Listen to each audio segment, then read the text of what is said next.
Hello, hello. So, I finally bought the Monster Overhaul, and I was posting about it in a couple of places saying, hey, look, finally got one of these.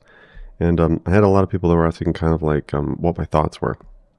And there's a lot of reviews out there and a lot of comments that you can kind of look up, but I think a lot of people know that I'm gonna kind of like talk unbiased and very straight about my thoughts and feelings. And I'm a collector and academic first, and I'm a player and GM as well.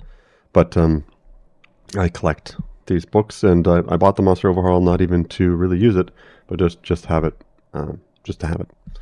Um, yeah. So I have read it cover to cover, pretty much. Not every single monster entry, but most of them. And I do have an accumulation of information that's from some of the reviews and some of the posts and Reddit threads and things like that. And I do think that I have something maybe to contribute that some of the other reviews might not. And so I'm going to kind of just talk a bit about or show the book, the objective elements of it, like what it's made of and things like that, its sizing, what the book is contains, and how it's organized, and then I'll kind of move into the purpose that it might really serve, and then generally speaking, who it works for, and then who it kind of doesn't. So the first thing we should kind of look at is the book itself here. And you probably already know some of this, but it has a really high quality matte finish, right? And one book that you might have sitting around, because this is big in Shadow Dark and OSR communities, is Cess and Citadel, right? That's a very nice book, Cess and Citadel. But the matte coating on it is very similar. Okay, it's even more non-slip, more coated, if you will, and has the same issues that something like Cess and Citadel would, or Oz, or Neverland, or Wonderland by Andrew Kolb, that series, which is it just really attracts grease and fingerprints. That's what it does. However, in addition to that, one of the issues with this type of matte coating, which is beautiful by the way, it absolutely absorbs light. There's no reflection that takes place on a book like this, and outside of the fingerprints and the oil attraction is the coating itself, which you'll start to notice when you own books like this. These two ridges here before the indent and the bottom ridge down here, you'll start to see that they become kind of grayed and kind of scuffed, and something that looks like, it might be dirty, but it won't wipe off. And that's because the coating is actually being worn away. And so it's a very pristine quality, but it's also a very fragile type of coating. And God forbid you ever actually scratch this in any way, shape, or form, because you'll actually gouge the matte coating right off. And if you gouge it too deep, it'll just expose the cardboard underneath, and it's not a very good look. So it is a very pristine coating. It's a very big book, a very heavy book. I'll take a book I have here as an example and kind of lay it over. Just got this one in the mail too, just for fun. But you'll see that there's a bit on the top that goes out and over it. So this is an 8.5 by 11. They're not perfectly 8.5 by 11s, but that's essentially what it is. So the Monster Overhaul is an 8.5 by 12. So it's actually taller than most standard rule books. And so if your shelf, or if your carrying case, or whatever you do to use to transport books, is a kind of a tight fit or a firm fit for the 8.5 by 11, this actually won't fit. It won't fit on the shelf, won't fit in your carrying case or what have you. So it's thick, it's big, it's sturdy, it's heavy. It's got this very pristine matte coating. It's larger, more unique, stands out than other books. It's nice, it's got the ribbon and everything like that. But this is important because we're going to kind of come back to this. It might be a little bit kind of pricey for some people as well, but we'll just assume that money isn't really the option. It's whether or not the book has any use to you at all, and then you can kind of decide for yourself whether the price kind of matches it. So the first thing I want to do is kind of just show you the general design of it, because it labels itself as a practical bestiary. Now, it's not a typical bestiary that you would, bestiaries predate Dungeons and Dragons, but for the most part, most bestiaries even used in D&D are ones that have the images and a lot of information, the ecology, the habitat and society, the more narrative elements and pieces of it, the layers and all that kind of stuff for something like a dragon. So there's a lot of information kind of there, but you'll notice on this one that the actual basic entries are basic. So you have this kind of will-o'-the-wisp entry here, basic information, very kind of akin to what you would see in something like AD&D or Shadow Dark or something like that. And then the ittiest bittiest of a description here of the actual creature, then gold, and then tables. And it's the same for all of them. See that there's a devil, there's some information here, some abilities, a really small description of what a devil is, and then tables and treasure and stuff. So if you take out the tables and the stat block, you're really only looking at a very small piece of information here that will actually tell you about what this devil is and what it does. And so this is consistent throughout, right? So there's not a lot of actual information. Here's the homunculus description piece right here. So, I mean, is this a monster manual? In the sense that it has monsters and it has information about them, but if you're looking for one that has, at its very base, this kind of deep narrative, folklore, descriptive kind of piece about them, it doesn't have that at all. Even if you use the actual tables, it's not really going to tell you the typical homunculus or the typical mind eater, or where they're from, or the typical werewolf, their ecology, their habitats. It'll give you some variations of them, but it doesn't give you like a history on them. So a lot of times a monster manual or a bestiary will be much more full. It'll have a bigger kind of picture, a color picture. It'll have some of the stats for sure, but it'll be filled with a lot of additional information. This is not. At its base, it has just the stats and barely any kind of a description for the creatures, all 200 of them. So what makes the book special is the tables and the extra information that's added. Just on its bare bones, it is not a very good monster manual outside of the tables or anything like that. It's actually pretty poor. It would be akin to Shadow Dark, where you just have the stats and then the littlest bit of a description itself, right? So it's the tables, right? And as we can see here, these are like pre-tables that would help you with almost any one of the encounters. What we see here is things like reaction rolls, which is a 2d6, and that kind of gives you a starting position for the creature or the encounter, whether they're agitated or angry or hostile, or they're gonna, play dead or run away. So it gives it a bit of an initial, state of the creature itself. And it has other ones like the local attitude, unique features, horrible aesthetics that they might have, where you might find them, the situation as well. And here you have something like generic creature upgrades. So these are what we'd call in 3rd edition templates. This is like very OSR, AD&D 2nd edition. This is 3rd edition bringing forward some templates, dire, venomous, aquatic, undead, celestial, that kind of stuff. These are templates. And the old templates in 3rd edition, some of them would degrade the creature, some of them would be neutral. They wouldn't add power, they would take away some and add some. But these are just some quick, fun ways of just beefing up and making them special, like making them winged or demonic or celestial. Especially they would do it with things like animals, like a dire rat or a celestial lion and stuff like that. So these are like pre-ones, and inside you'll actually, depending on the one, you'll be given additional things to make a variant of the actual creature or the encounter. So the angel would have the basic stat block, again, some powers, a very small description, gold, that has divine messages, commands, virtues, angelic treasures, variants, unusual virtues for the angel, 1d100 angels chart, which will give them their name and their titles, generic cosmology. So there's several pages just for the angel itself. And this is kind of important because even these templates here, they're very generalized. It's a very generalized book. It's not for 5th edition, it's not for Shadow Dark, it's for any kind of fantasy style game. What you'll notice here is that it has morale, just like AD&D or Shadow Dark, but it also has things like how many, the HP, the morality, their intelligence, armor, which isn't stated specifically. It'll tell you as plate and give maybe some immunities, and then you have to kind of go back to the front and you have to do some conversion. So this is pretty important too. This is going to come up when I kind of talk about it a bit later, which is it's a conversion chart for, say, none, leather, chain, plate plus shield, and it'll give you like, old style or advantage or ascending, and different ways of seeing the AC depending on the game that you type that you run, Shadow Dark versus 5e and things like that, or AD&D 2nd edition, which would be ascending. And so for this one, what's interesting is you are going to have to do some conversion, not just for the armor, but probably even the hit dice, because 5th edition and Shadow Dark are going to be different based on how much HP the creature should have. Morale is not useful in 5th edition. Well, it is useful. Morale is one of the great things that Shadow Dark helped to kind of bring back because it is useful, but it's not used in 5th edition per se. And treasure is going to change depending on the game because treasure is tied to experience for Shadow Dark, so it has to be on point.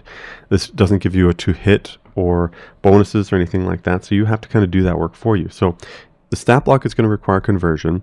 You're going to still have to read about it. You're still going to have to either roll or choose specific ones. You might not use all the tables, but you might use 2, 3, or 4, even 5 of these. And if you're going to be using cosmology, you kind of have to kind of read a bit about it. So these aren't things that are going to be thrown together as easily as a random encounter table. Now, random encounter tables were used heavily in the 70s, 80s, and even most of the way through the 90s, all the way through at least AD&D 2nd edition. And they were curated lists usually, so they're not truly, you'd still roll on the table randomly, but the list of creatures itself would be curated. For example, here there is a curation that takes place in this book. There's 200 total monsters, and they fall under one of 20 different chapters. So each chapter has 10 creatures in it. So for example, if you're running a dungeon, this dungeon area here in the 40s would have 10 creatures. And with this book, you would flip through and say, okay, which one makes the most sense to me? A leech might be there. It's got the goals, phylacteries, generic leech layer. So it gives you some maps sometimes and some other information. But you can also see again here, the leech is 1, 2, 3, 4 pages at least. Yeah, so the leech is 4 pages, right? And again, the description for the leech is going to be just kind of like, I don't even know where. I guess it's this. A creature kept alive by sorcery and ambition. A leech is a peerless spellcaster and dreadful foe. That's it, right? So you can picture, description, stat block, right? So this doesn't fit the same classic sense of a monster compendium because even in 3rd edition or 5th edition, the amount of information you're given, about the leech outside of the combat kind of things is rich. These give you some quick variants, and that does make it rich and unique, but it doesn't really actually give you a history or information about them, not nearly as extensive. So as a monster manual, it fails at that. It is curated into lists, but these are very small lists. So in AD&D 2nd edition or earlier, you might have people into a dungeon. And the earliest monster manuals were big binders, right? There were these big hunking binders where you'd have to pop them open and you could take pages out and put pages in. And they had 4 generalized monster manuals. They also had monster manuals for Al-Qadim, Ravenloft, Darksun. And you could take creatures out of those and curate them into the binder. And the binder could be your own personal curated list of creatures that you personally would have in a dungeon. Now that the list is curated, you could roll on a random list to choose one at random because it's going to be mostly adequate for the task because you've chosen it. If you use this for a dungeon crawl, you'd only ever have 10 options, and most of them would be powerful. So your players would be just bumping into leech after leech after leech if you rolled poorly, or you would just kind of run out of creature types. So this doesn't really fit the mold for like a dungeon crawl sitting at the table and just continuously using this book to curate that list and to create dungeon creatures.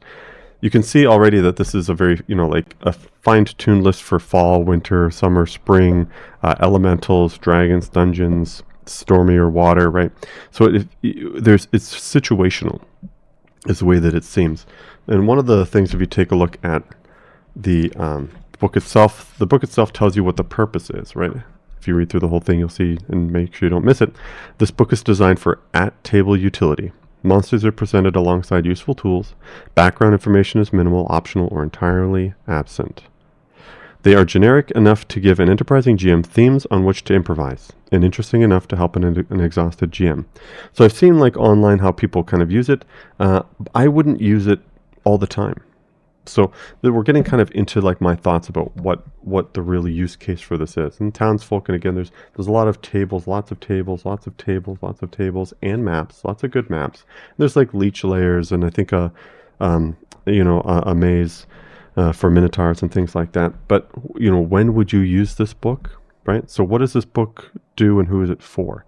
So usually we would have a lot of time for prep, and we would pick something that's more of a proper bestiary. Legendary dragons, monster manuals for Forbidden Lands or Dragonbane or whatever those types of bestiaries would be, where they'd have a lot more to it, and you would pre-plan kind of well ahead of time. And those are very setting relevant books, and you can kind of specifically choose rather than have a list. You can hand pick what you want. Random encounters are a curated list that you would use on the fly, and it would literally take you 20-30 seconds to grab the creature, pop it, go. right? And in the Gary Gygaxian kind of way, the story that kind of comes to mind for me is the Hickmans, Laura and Tracy Hickman, the story about the vampire in the middle of a dungeon. So the way the story goes, and I'll paraphrase for it. Essentially, they were playing in a dungeon crawl, getting to the second level, going through multiple rooms, killing a kobold here, an ooze there, and they burst open this kind of like locked room, and inside it's just bereft of anything, and the only thing that's there sitting in the middle is this like vampire, right, or vampire spawn or something like that. And the Hickmans really had an issue with it and said that, why is this vampire here? It's the middle of a dungeon, it's the second floor, they're locked inside. There's nothing for them to feed on. How long have they been here? That none of this makes any sense, right? It's nonsensical. And that's an example of someone who didn't have a properly curated list to use in the dungeon. Because you wouldn't use a vampire in the middle of the dungeon, or even if you did, say you did roll a vampire, you would just kind of roll again and say, "Oops, I guess that one doesn't make any sense." Or you would say something like, "You come across a vampire, but they're frozen in time and they're stuck in kind of stasis and they're not moving," and that would explain why they didn't have to feed, why you might be stuck in that room by somebody else, and you would find a way to kind of make it make sense other than a wizard did it. But the purpose of random encounter tables, and if you read the old monster manuals in the Gygaxian way, is that this was a good challenge to find ways to make those random encounters kind of fit and mesh with the world. And it was a good challenge. It built skills, and it was more exciting and interesting for the GM as well as the players, so that both of them were kind of like on their tippy toes when they were kind of putting things together and going through a dungeon. This is not the pre-planned bestiary that you're used to seeing, but it's also not a random encounter list that's curated. It's a less onerous on trying to quote-unquote make it work and make it fit, but it's also not nearly as fast and efficient as a curated list for, say, a dungeon. I've read online where people say that they can get it down to about 3 to 5 minutes to kind of like, okay, devil, okay, I'll start kind of converting that. Okay, guys, like just go get chips, order the pizza, go have your bathroom break, come back in 15 minutes, and we'll be good to go. For me, that's kind of the best use case for at the table. You're missing one kind of encounter, or you didn't think of one, or it was missing, you can't find it, or the players went left when they were supposed to go right, and you've kind of narratively driven them into an encounter that you didn't really plan for. But you can find yourself 5, 10, or 15 minutes to be able to develop a more rich and interesting experience than just rolling randomly or throwing something together on the fly. So this isn't a random encounter table where it would be 30 seconds and we're good to go and we can do it multiple times in the night in a dungeon crawl. And it's not the really big pre-planning. It's one that's going to take 5, 10, and I would argue between 5 and 15 minutes, depending on the creature that you choose, for certain aspects that you can throw them in that aren't supposed to be multiple times in the same session, because you're going to run out of options. And a lot of these are very powerful, like leeches and lamazoos and all those kinds of ones. So there's a time and a place for some of these, right?